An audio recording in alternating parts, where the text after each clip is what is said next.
Lichete liliete tala ndenge che bandeko kitoko mingi bandeko wa bolingo tozana esengo ya komona bine susu ebele liboso ya baitando ike pour la kolanda biso na kati ya nouveau numéro ya magazine na biso Codir communication on dirait que kafu na kafu o pesa na million de ko Serge Poba ya ba Pobele shaft ya ba shaftele ya Maniolo famille bampiaka sans valeur tina te ezana tina potina te elegi tina na tina ya mekota ya be wakana mbrudu Lichete liliete tala ndenge che bandeko mercredi ezaki bongo prévu pour plénière ezala bongo na assemblée provinciale du Congo central mais tant que ke wana tozaki surpris tout monde que plénière ezaki susté mais to menga ipe ko solo la moke to tuna pe pourquoi plénière esalemaki te et pas ya honorable député Blaise Loufou Ampongo boka ndenga lobaki. Journaliste, je ne comprends rien. J'avais une invitation qui m'appelait à venir participer à la plénière 10 jours. J'arrive, du coup on me dit il n'y a pas plénière. J'ai posé la question pour en savoir un peu plus. Qu'est-ce qui s'est passé pour qu'il n'y ait pas plénière? On m'apprendra que le président et le vice-président ont séché. Je dis il doit y avoir des motifs valables pour qu'il n'y ait pas plénière comme je suis jusqu'au boutiste. Je suis allé plus loin, on m'a dit on a vu la Jeep des membres du bureau, notamment le président, et qu'il s'est senti malaisé. Il est parti. J'ai posé la question, mais si le président n'est pas là, c'est le vice-président. On va me dire, eh bien, le vice-président serait parti dans une inauguration à Lukulachela. À vérifier, c'est l'information que j'ai eue. Je n'affirme pas. Et le président s'est senti malaisé. Mais au nom du respect dû aux députés, cher président, mais après tout vous êtes notre collègue, cher VPM Louzolo, après tout nous sommes des collègues, mais prenez le soin de nous respecter en informant. Informez-nous qu'il ne va pas avoir plénière. Dites au rapporteur d'appeler le député. C'est ridicule que le député vienne pour une plénière que vous avez annulée sans concertation des membres du bureau. C'est là où je reviens à vous dire, nous avons un bureau où les têtes doivent tomber. Ils ne travaillent pas en symbiose. Comment pouvez-nous laisser, nous députés, travailler toute la nuit pour préparer des dossiers, pour l'amour de la province, pour l'intérêt de notre peuple, et nous venons, eh bien, on nous dit non, même pas une communication, on nous les explique même pas pourquoi il n'y a pas plénière, et ils sont partis. Ils ont manqué du respect aux députés. Vous avez trouvé un dispositif sécuritaire sur les policiers hors pair. C'est depuis hier qu'on m'a appris. On m'a dit non maître, il ne faut pas y aller. Parce que vous, on vous êtes ciblé. J'ai dit je suis ciblé pourquoi? De par mes opinions, de par ma position. Et le président a pris un communiqué, ça coïncide bien. Quand vous sillonnez la ville, même à Kinshasa, que ce soit à Matadi, quand vous voyez beaucoup de policiers dans ce coin, c'est qu'il y a un mouvement qu'on voudrait empêcher que ça se passe. J'ai ma carte de légitimation. C'est cette carte qui nous procure les immunités parlementaires. Et cette carte émane de l'Assemblée provinciale.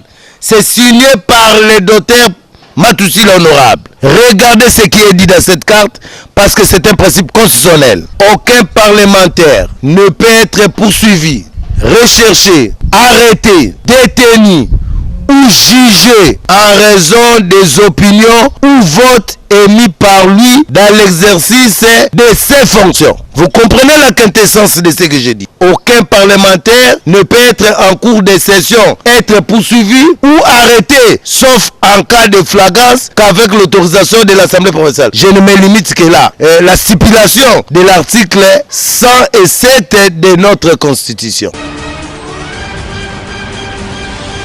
Lichete liliete tala ndenge che bandeko kitoko penza la ville à Matadi awa monsieur le maire le patron de la ville maître Patinzuzi wa Makenge autaki ko kwisa mibeko mikolo mileki na koloba ete ba bar na ba terrasse ba différents tapages diurne to nocturne bandeko a panzaki nteke na micro ya Codir tolanda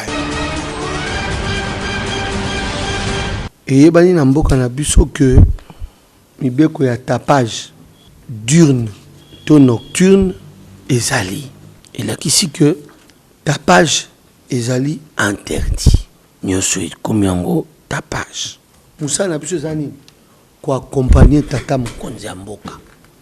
Kozwa oya sali concrétisation il y a gratuité enseignement. Décret il y a premier ministre biso to appliquer.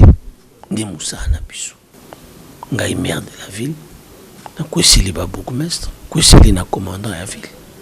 Que la ville na biso to accompagner tata mokonzi. Tala décret loi au premier ministre a joui sur le tapage. Yango biso to lobi boui. Na ville na biso ya Matadi. Poto battre la bana, poto battre la population na ba nuisance sonore. Na midi otandi kiti. Na 14h otandi mesa. Na 17h30 otie musique. Pelekate. Na 22h30 musique à bout. Pia. Pour la ligne. De 12h à 17h30, bana biso, bakenda avant midi na après-midi, baza à l'abri, y a ba musique. Baza à l'abri, y a aucune place à Massang. De 17h30 à 22h30, batu balala pour ba raisonner ba paiement. Ba épé ba maladie ba paiement. Au moment na lelo, pembeni ya hôpital, ba maladie ya kopika ndenge. Donc quelque part, to alléger mon pied. Na place au moins terrasse eza moi restaurant ezali que soki moto e kolia nde otie moi mesa na sima masanga tia na se mabe ya wapi énoncier ya babar pas prendre biso rigueur ya mibeko soki sami eza po to appliquer yango biso tolobi ekozala bongo soki yo moko obebisi okuta na mbula matari ke ota baba fleze belé kuna okuta na mbula matari aujourd'hui mikona yo donc biso tolobi que moto nyonso a respecté mesures prises par le premier ministre. Moto nyonso a accompagné chef de l'État na effectivité ya gratuité. Donc dépravation de mœurs na ville na biso abu pia to fongoli misu. Lichete liliete tala ndenge che bandeko gratuité ya enseignement de base o ezali bongo et la carte pe mbela ya Yemei chef de l'État Félix Antoine Tshisekedi Tshilombo bandeko totuna ki pe monsieur le maire lokola bana kelasi comment ko tambola na ba uniforme na bango yo patron ya ville ya Matadi olobini alobaki pe lisusu na Matali bana kelasi po ya mbalo ba mesure eza vraiment prise grave ya osakalati soki na bina ebisayo déjà oyo tosali okotala neti na école belge tosi toyebisaki bango kobengana bana te wane koya soki mwana aza na likambo otiki ye na kati école parce que tata atindi ye na école 12h30 nde heure bazongaka ndako ozongisi ye so tokuti mwana na balabala nous allons nous en prendre au préfet parce que un parent qui envoie son enfant à l'école ayebi que iya ke mosala na heure yo 12h30 mwana ngai to 10h30 mwana za na kati ya kilasi de ce tokuti mwana na balabala c'est que yo préfet nde osali mosala tokobengisa bango tokosola na bango mwana pe oyo ya récalcitrant oyo alingo sala nyamunya police nationale ezali tokosembola tata akoya kokutepa na biso lichete liliete tala ndenge che bandeko yo sala biso passe mingi na kata ville Matadi affaire oyo ya viol oyo salamaki depuis les 10 passés mais kasi bana wana oyo bakangamaki bazaki bongo na prison pe bautaki kosamba mikolo mileki nanu bakateli bango ndenge kozala te kasi kodir pe ezalaki kuna na prison botala mayema lekaki kuna parce que tosolaki na bato bayike oyo bazaki concerné na kata likambo. Tout de suite, nous venons de répondre à des éventuels l'incident qui a eu lieu le 30 du mois dernier. Un événement sans conteste qui ternit pratiquement l'image de l'école, mais aussi de certains parents. Je pense que nous venons d'avoir des mots justes pour essayer de faire la part des choses. Nous étions en train de dire au tribunal que les responsabilités sont partagées. L'incident va se produire dans une des maisons des parents, en dehors des heures de cours. Ce qui revient à dire que l'école n'engage pas sa responsabilité. En fait, nous étions en train de nous imaginer, à chaque fois quand on organisait des activités parascolaires, évidemment ce sont des activités qui sont prévues dans le calendrier scolaire. Quand je parle de calendrier scolaire, c'est un calendrier dicté par l'autorité l'autorité des tutelles, l'autorité scolaire. Et donc nous disons, toutes ces activités sont suspendues. Ici, j'étais en train de faire allusion culturelle, les activités sportives et que sais-je encore. Et je suis allé même au-delà pour suspendre le deuxième gond, les cours les après-midi de nos élèves finalistes jusqu'à nouvel ordre. Parce que je voudrais voir clair, je devais continuer à observer, évidemment avec l'appui du comité des parents. Mais tout ce que je peux dire est que nous ayebi que ceux qui m'ont na sali mabe, faut pas corriger. Beaucoup de maté que moi na 14 ans, basala eboy. Yo parents aux ana moi na 14 ans, nanda ko bombier. Problème exact. Ce qui justice a mokile ko kite, justice nzambe ezali. Tangu biso passe ko sila na motema, ba tchana mituna ba wallah bila na zolo ba yango na tomboli musafi na jiraka na ngwe pa nzambe. Eza makambo. École asali nenga sali, il y a un certain Moïse azo misala netaza maître, azo tambusa sangu ya mwana partout non, ce n'est pas la première fois sala kayango. Mais ayeba bien à ko prouver ngai parent ya mwana, jour nini ye abimana mwana. De deux, un certain directeur ya ofida. Banjan ya l'État bakei na ndako na ye ayebisi bango ke abengi mokonzi ya parquet pona ko rassurer ye ke akoya na mwana le jour banjan bazongi alobi mwana na ya bungi mwana ya 14 ans toi tu te dis responsable ya société ya mboka mais ukimisi mwana ya 14 ans problème exact. Lichete liliete talanenge che bandeko Église de Christ au Congo, Fédération de Mama bazaki na bongo na esengo parce que milulu et bandaki depuis mercredi pe aussi la mokolo ya vendredi kasi botala mokolo ya mercredi nenge bandaki nango kitoko wapi netika Yesu azaki na bango na mokolo ngo.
Lelo zaba zoro balala na yo ayebi mama zaba yebi misala na yo misala sala na lingomba misala sala na fédération ndemo suma basala ya nzambe ndemo latisaka bango nzaba yebi kasi ndenge kama mama lingomba zaba yebi haleluya okobata mawapi ngai na kobata mawapi nzaba yebi bisaleli na biso nzaba yebi action na biso tozosala kati na ngomba na ye sengo mingi outi na convention na biso ya bamama ezokontinue yo mama oza na ndako kolala te balobi mwasi lamuka na pongi yaka oya koyoka liloba na nzambe otepesa yo mayele elamusa yo na pongi mama mayele alalaka te alamukaka jeudi toza awa lobi vendredi lisusu tokoklotire yaka yaka yaka bango bayete barate ye moko yawe batika kozande mokoye na lola Lichete liliete talandenge che bandeko kitoko wapi MCI Music Club MCI Music Club International ya Papi Bidance o ezabongo dirigé na Autorité November bandeko 11e mois de l'année Nandenga Kanda autorité to panzaki nenteke na katia studio parce que misala etili likambo ya libanga ndetikali bato balingi libanga bona na émission bien parce que après ça il peut numéro là po banzembo ezakuna mutu libumu makolo guo wapi to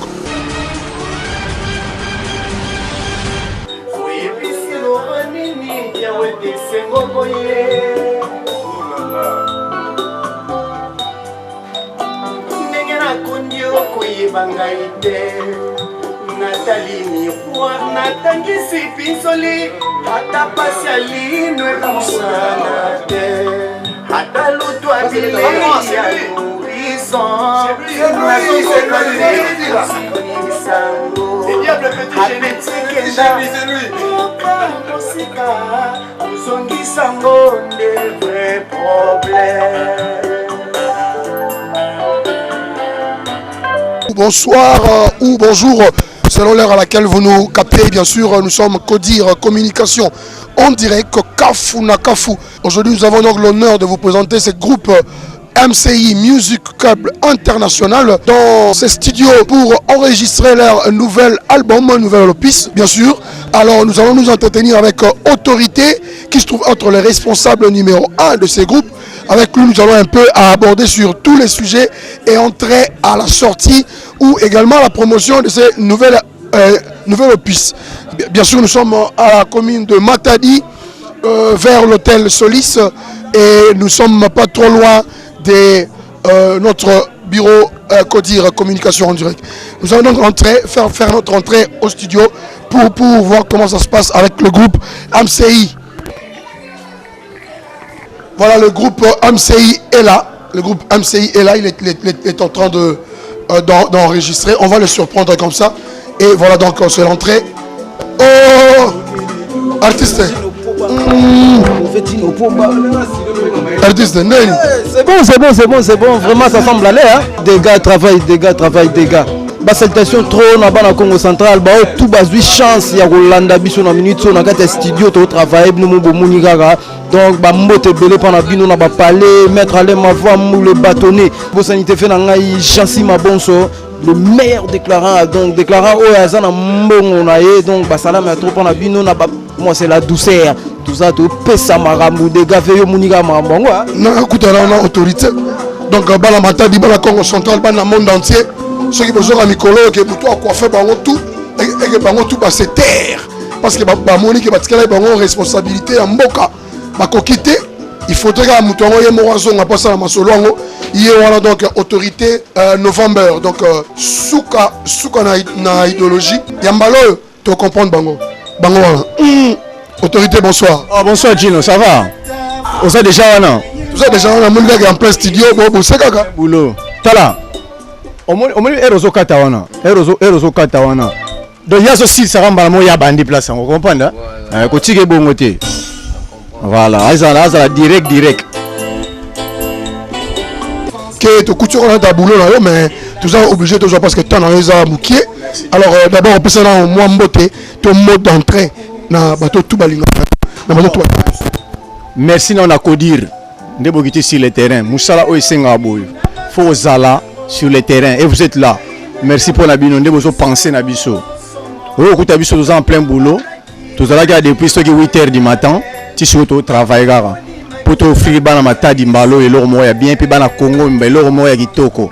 Ozora to na musala ya chanson titre na mweza babu. Hein l'autre fois na lobé la gamu melelo ya ngoni to na musala en mouvement. Donc voilà quoi. Et puis après si déjà dans tout jeune après déjà tous les fans ba bisoué belé. Vous allez aimer, Mikolo Zara, vous allez aimer. Mais autorité novembre, tant on va taliba émission, on traiter tout ça là, bisona yo awa, na moni ba fille ba benge belé, ba bien tout na soko bala.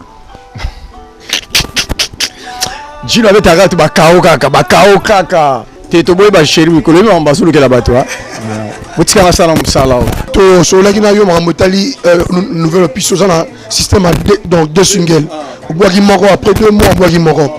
Alors, tout ça, la babou, et puis tout ça, on va vivre ailleurs. Non, on va passer. Est-ce que vous avez mal à ma tête, vivement à solo? Non, ingénieur, ou à la vraiment, à tout importe à ou bien non. Tout ça, vraiment, la carte à ma tête, tout ça, travaille la carte à ma tête. Mais, au moins, comment le diable petit génie? T'as le ballon qui commence, on va comprendre. Bon, en tout cas, vraiment, qui ça le get salama. Donc, on veut dire que Moussa les Osalem. Binomo bo sentir boyoka, makamuzawa, tango ebimela bino. Merci beaucoup. Donc, Bana Matadi, Bana Congo central, dans le monde entier, on a des ingénieurs Glody. Adundi, tous les ingénieurs, on a dans le bas. Si on est sûr, il y a un droit de réponse. Pour on a la défense, alors, autorité, ne sais que la fois passée, que nous avons babou et le problème. Pour les gars, que Kofi le milieu de la peine, babou, ça la maman a succès.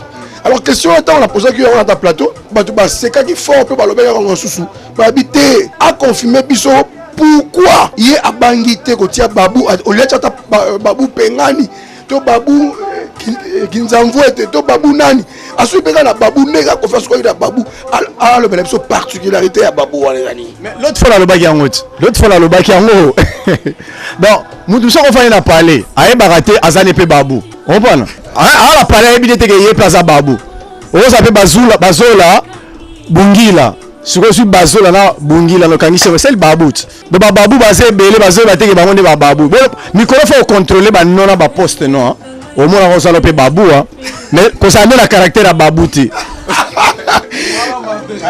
voilà ma deux caractère à Babou ma deux vraiment alors autorité album ton single premier single en tout cas na ndenge idée marambo ndenge zali ozo compter bimakan en tout cas na lingi to fêter na yango en tout cas ça c'est mon souhait le plus ardent to fêter na yango pour que to fêter na yango il faut quoi bazo landa yo salambela ba comprendre tu veux quoi vraiment yango la zolo bat oh nous avons souci à soutenir ba artiste hein mbalo pena oye awa na Solis référence ezali hôtel Solis to boya mututi bato balinga ko soutenir mais ba tena ko soutenir nani na mona ba musique on dirait oya na hôtel Solis autorité za wana au travail na wana oye to kutani oyoki do boya fuma quoi ba obena soutenir na ba musicien ba soutenir ba musicien vous comprenez ba soutenir ba musicien encore une fois tozo belé la bino to fêter na bino souci na so ali to fêter na bino do nege 2020 ezokota to kota na ba vivre hier to kota na ba Babou.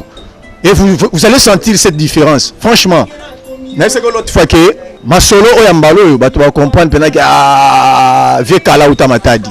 Ça matata. Vekala botama na matadi. Pour avoir eu baraté Grand Calais, prêtre Arumba, abotama en 1940. Historique. Tu faut voir bango. Les matadi doivent être fiers. Grand Calais botama na awa. Je crois que Calais miki bango. Non, on est trop fiers na bango.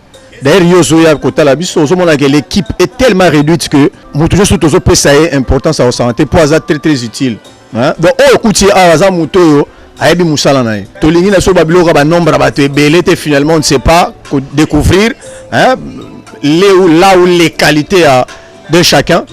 L'équipe est tellement réduite pour tout ça musala moto ba penage o ya okende boya zo sala boya donc tout ça un souci on a un professionnalisme pour réduire commencer d'abord par réduire l'équipe et ba pena qualité à mort na moko. Est-ce que autorité bat balobi que banzembo na yo sala tango to betaki lisolo la fois passer ko sala ba na ko eselo ko ya moto ya di o sala banzembo ba cri d'alarme bande ko belé ba fali pour ba yemba ba mi ange mi de mon peso et je mba quelques chansons mais tonga to ba ozaka makasi na bolingo na banzembo bolingo oza makasi na maloba mais au comité na ba verset biblique tango lobi que tango kaina monaki makila ya Abel. Est-ce que tu aurais c'est un verset biblique en réalité la Bible en français le sang d'Abel épouvata Caïn. Vous comprenez? Donc Caïn tchagi aboma ginde ronaye. Biso to bien depuis aux abana mike. Mais maramuso ba bombe la biso nzo ka rappeler somo. Siko autorité za na makambo ba bombe la batu. Au moins différence autorité na batu mususu. Makambo batu ba tala muto ina ko découvrir ba parents ya Marie oyo Bokilo ya Joseph. Qu'est-ce que la découverte?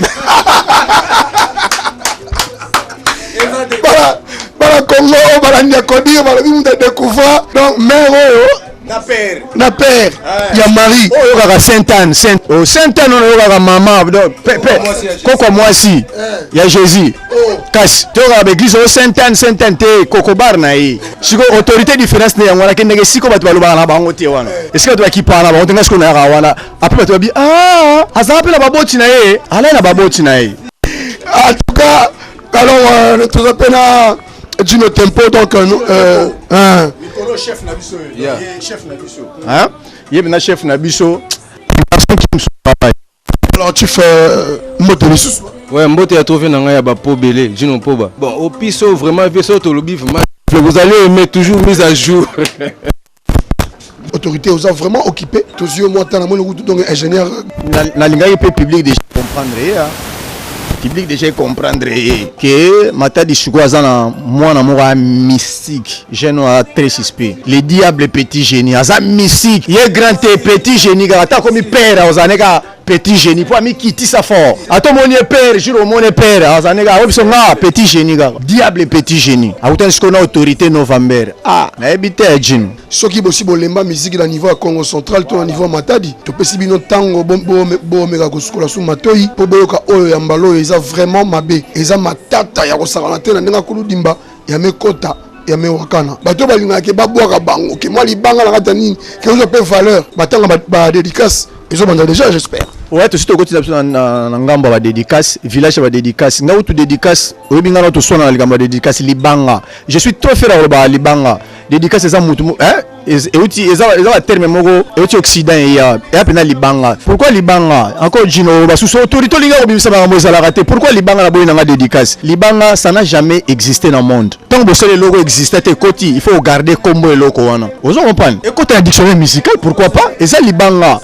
Dédicace ezali ba remerciement dédicace eza oyo komama wana eza verbal ezala jamais la musique ba congolais ba ko tiango toza fier na libanga donc libanga c'est bandaki nango la fois passée na pesa numéro T solo atteindre rapidement autorité eza 089 76 83 528 so benga et ça bien 089 76 83 528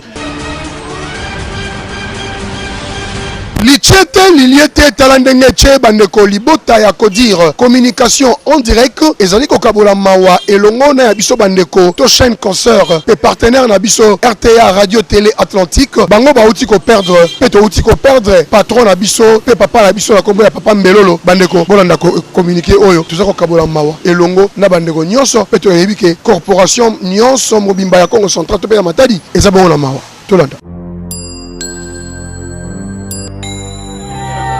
La RTA a la profonde douleur d'annoncer à tous les agents, amis et connaissances, ainsi qu'à tous les partenaires de la RTA, la mort du frère aîné de son promoteur, premier directeur du département des ports maritimes, Matadi, président délégué général AI honoraire de la STP ex-ONATRA, M. Jacques Mbelolo Bintweni, dit Nkebi, décédé le jeudi 21 octobre 2019 à Kinshasa.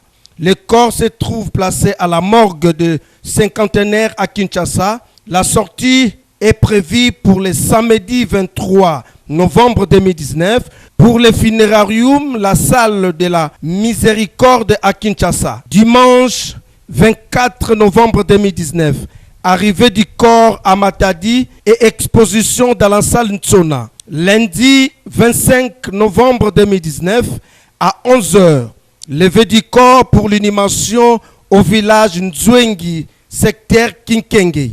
Ce communiqué s'adresse aux membres de famille des villages Nzwengi et Bimvoadou, ainsi qu'aux ressortissants du territoire de Luozi. Signé RTA.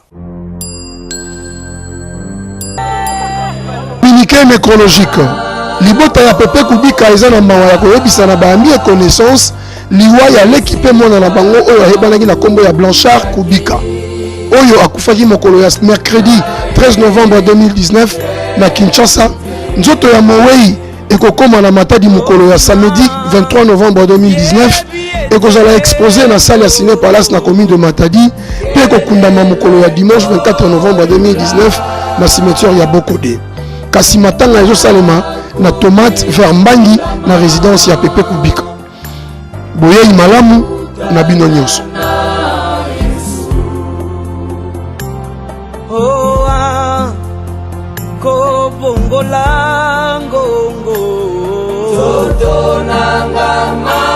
Communiqué nécrologique. Libota ya Pepe Kubika eza na mawa ya koyebisa na baambi et connaissance liwa ya l'équipe mona na bango oyo ayebanaki na kombo ya Blanchard Kubika oyo akufaki mokolo ya mercredi 13 novembre 2019 na Kinshasa.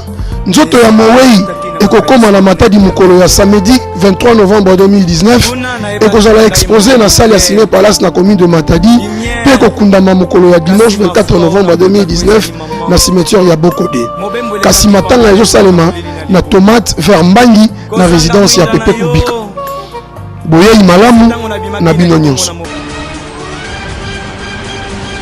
lichete liliete tala ndenge che bandeko tokomi bongo na suka ya magazine abiso ya lelo na kombo ya Kodire communication on dirait que kafu na kafu oyo uti ko pesa malabino ndeko sergent po bampo ba ya ba pobele shaft ya ba shaftele ya maniolo famille bampiaka sans valeur tina te eza na tina po tina te elegiti na tina ngungi atazo memela litoi lisolo ya bien loboko eko benga na ekaka tozolia sandi moko kasi tokotonda ndenge moko te suyo mbrudu